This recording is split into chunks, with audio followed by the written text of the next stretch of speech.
Europe का सौंदर्यीकरण हो रहा है।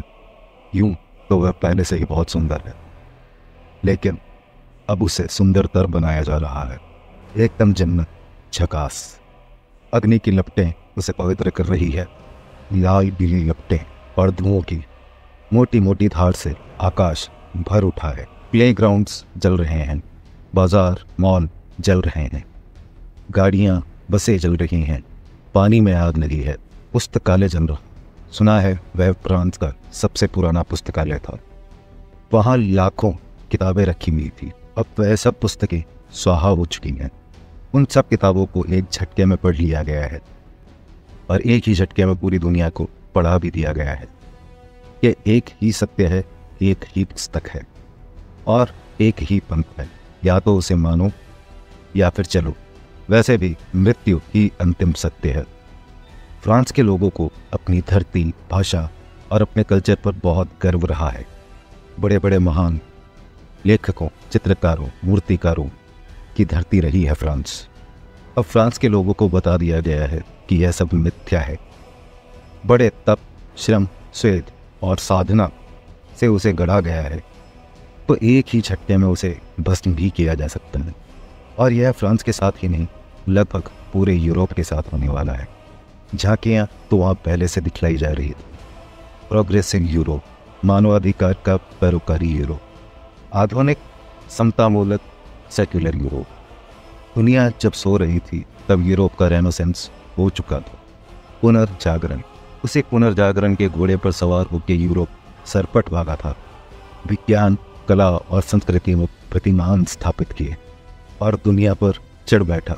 फिर यूरोप ने प्रजातंत्र की महत्ता स्वीकार की। सबको समान अधिकार मिले और उन्हीं अधिकारों को मानवता का आभूषण कहकर पूरे यूरोप ने आह्वान किया, आओ शरणार्थियों, आओ हमारी धरती पर बस जाओ, हमारे घरों को अपना घर समझो। दूधो नहाओ, पूतो फलम, समंदर में तैरो, चलोल करो और बीच सड़क पे अता करो नमाज। चाहे कल परसों करो या कर लो आज।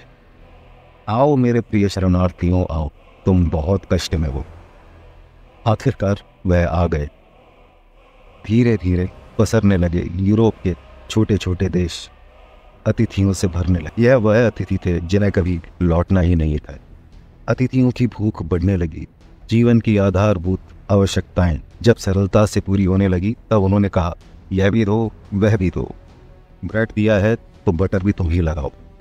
यूरोप ने प्यार से मक्खन लगाया, प्याला भर भर दिया।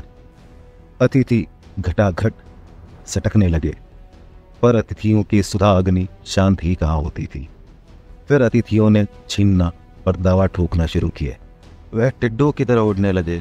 सड़कों पर नमाज, बुरखे वाला समाज, आधुनिकता के समंदर के किनारे लेटे लेटे अपनी अधनंगी देह पर धूप सेक रहे यूरोप ने जब अपनी आंखें खोली तब पता चला कि टिड्डे एक तिहाई फसल चट कर चुके थे। कभी ना सूर्यास्त होने वाली ब्रिटेन की हुकूमत पस्त हो चली। स्वीडन, स्विट्जरलैंड जैसे देश जलने लगे। जो आज तक नहीं देखा था वह देखने लगे। फ्रांस ने नई क्रांति देखी। पूरा यूरोप बारूद के ढेर पर बैठा है।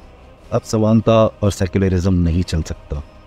अब या तो मूल यूरोप बचेगा या फिर तबाह हो जाएगा। यह तो छोटी मोटी डॉक्यूमेंट्री फिल्में हैं, अभी तो महागाथाएं रची जाएंगी। यह छोटी छोटी फिल्में ही यह बताने के लिए बहुत है कि 1400 वर्षों से चली आ रही यह भीड़ ये दुनिया में एक ही सिद्धांत पर चलती है कि उस भीड़ के लिए ना कोई मनुष्य है, ना कोई समाज, ना ही कोई आम धर्म, ना ही उसके कोई देवता, ना ही कोई जीवन दर्शन। एक ही सत्य है, जो सच को नहीं मानता वह काफिर। सभी काफिरों को समाप्त होना होता है। इससे सरलतर सिद्धांत खोजने से भी नहीं मिलता। अब यूरोप को अपना रास्ता चुनना होगा। वह समाप्ति के रास्ते पर चलना चाहता है या संघर्ष को चुनता है। दोनों ही रास्ते बहुत सारी कठिनाइयों से भरे हुए हैं। चुप रहना यानी कि समापन को चुनना, और प्रतिरोध करना यानी संघर्ष, रक्तपात, अग्नि की लपटों में धंसना तय है। दोस्तों, अगर आपको यह वीडियो पसंद आया तो वीडियो को लाइक करें और चैनल को सब्सक्राइब करें। धन्यवाद।